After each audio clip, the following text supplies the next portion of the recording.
23 days ginger glazed chicken. Season the chicken with salt and pepper. Coat the chicken with a thin layer of cornstarch. The sauce is super easy. Soy sauce, honey, grated ginger, and garlic. Mix together. Pan fry the chicken for 4 minutes on each side. Remove and set aside. Drizzle in the sauce. Let it simmer for 30 seconds. Add back in the chicken and let it cook for another 1 to 2 minutes on each side. Look at that.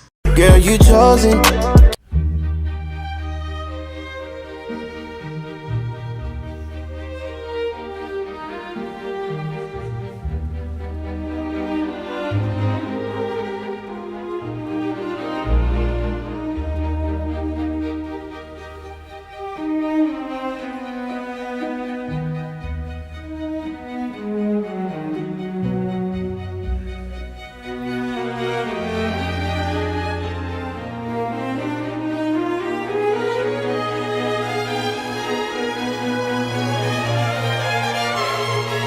3-minute dinner series, we're making creamy Cajun chicken meatballs. The great thing about this recipe is that you can actually meal prep the meatballs during the weekend and defrost them and cook them anytime during the week, so it saves a bunch of time in that regard as well. But to begin, I'm just adding all of my ingredients as well as my seasonings to my ground chicken, and I'm going to form my meatballs. You should be able to get about 28 out of this recipe. Then we're going to pop them in a 400-degree oven for about 18 minutes and then get started on our sauce. So when our meatballs are done, our sauce should be done as well, which is perfect. In a saucepan with a little bit of olive oil and butter, we're going to saute our onion and our garlic for about 3 minutes. Then we're going to throw in our cherry tomatoes as well as our fresh basil and cook that for about 3 minutes as well. Add in your chicken broth and we're going to bring that to a simmer, and then we're going to pour in our heavy cream and bring that to a light bubble. Mix everything together, make sure everything is nice and incorporated, and then we're going to add in our seasonings. We're adding salt, black pepper, Cajun white pepper, as well as garlic powder and onion powder. Stir it up until incorporated, and then we're going to add our freshly grated Parmesan and make sure that's nice and melted. Bring it to a light bubble again, and we're going to add in our spinach, and then once that's nice and wilted down, we're going to add in our meatballs. Now, there's a bunch of different ways that you can serve this. I served mine on top of mashed potatoes, but you can serve it on top of rice. You can make it into a pasta, or you can just serve it with a side salad if you'd like.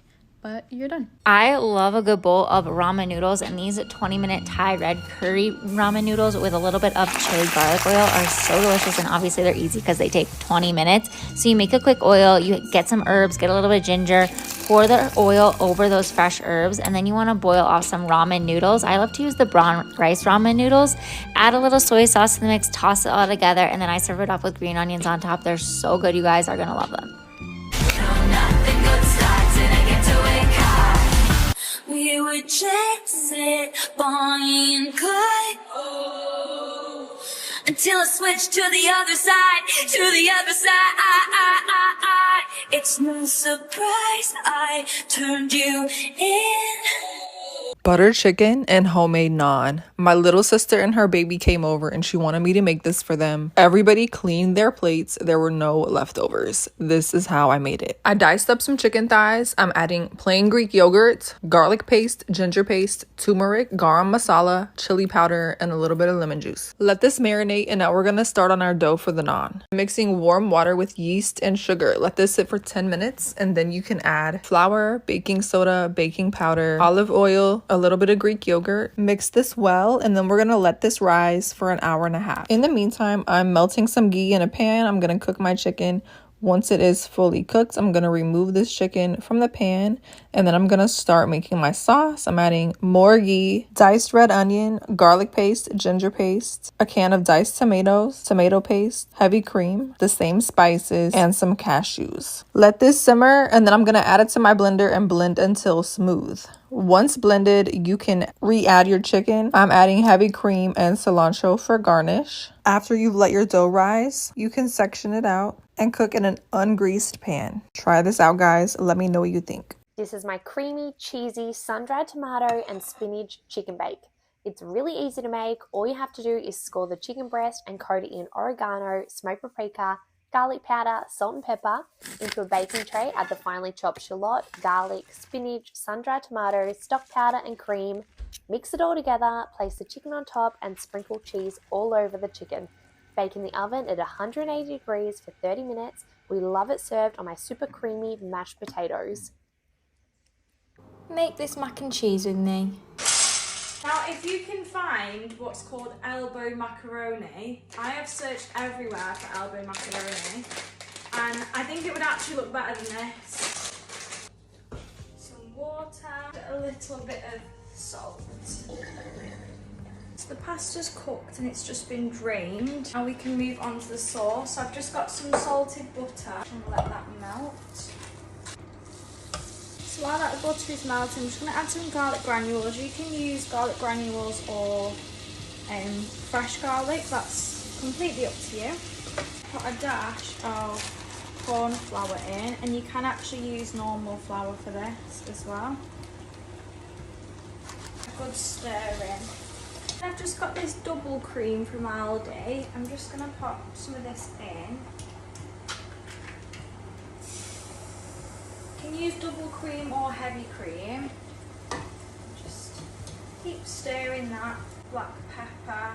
Some people add hot sauce at this point as well, but I'm not going to do that. I'm going to pop that on the side, and then I'm just adding a bit of paprika. I'm going to add some pasta water. Somehow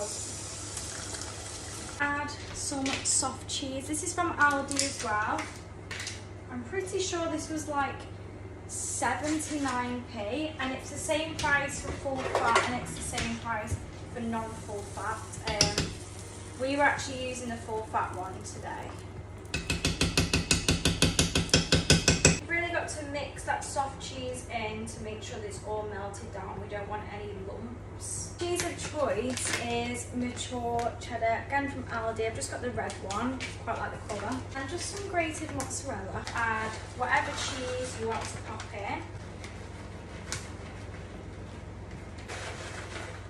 We just mix that in and let it all melt. Our pasta.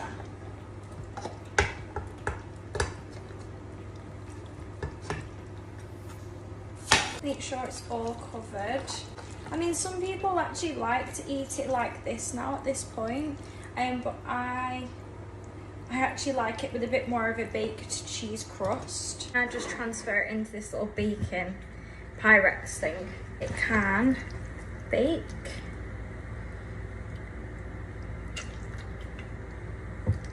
A little bit more cheese over the top, just to kind of give it that little cheese crust, I like to call it.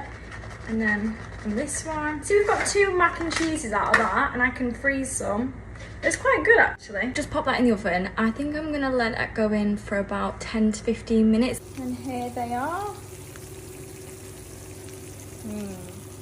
When I was writing my cookbook, I knew this was one recipe that had to be in it, which is my mom's spaghetti bake, which we've been eating for as long as I can remember. Like growing up, I did not want to go to a restaurant for my birthday. I would always request this. To a pan, you're going to brown up 1 pound of ground beef and then drain any grease with whatever method that you choose. Then you're going to add 1 8-ounce can of tomato sauce, a half a cup of water, and 1 package of spaghetti sauce mix. And once that's all combined, you're going to switch the heat to low, and you're just going to let this simmer for 20 minutes, stirring frequently. And while that's simmering, you can cook your pasta. You're going to break a half a pound of spaghetti into thirds and cook according to the package. Then drain and set aside. Then to another pot, you're going to add in 2 tablespoons of butter. Once it's melted, you're going to whisk in 2 tablespoons of flour and cook for 2 minutes. Then you're going to gradually add in 1 cup of evaporated milk and a half a cup of water. Next, just switch the heat to low and gradually add in 1 cup of shredded cheddar cheese and 1/4 cup of grated Parmesan cheese. And just cook until all the cheese is melted. And to assemble in a 9x13 casserole dish, you're going to add in half of the spaghetti, half of the meat mixture, all of the cheese sauce mixture, the rest of the spaghetti, and then the rest of the meat mixture. And to finish it off, you're going to top with 1 cup of shredded cheddar cheese. Then this goes in a 375-degree oven for 20 minutes. And like I said, this was a staple growing up in our house. And if you enjoyed this recipe, I have a lot more easy recipes in my cookbook that is now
don't feel like cooking dinner tonight, but you're responsible for dinner in your household, same and same.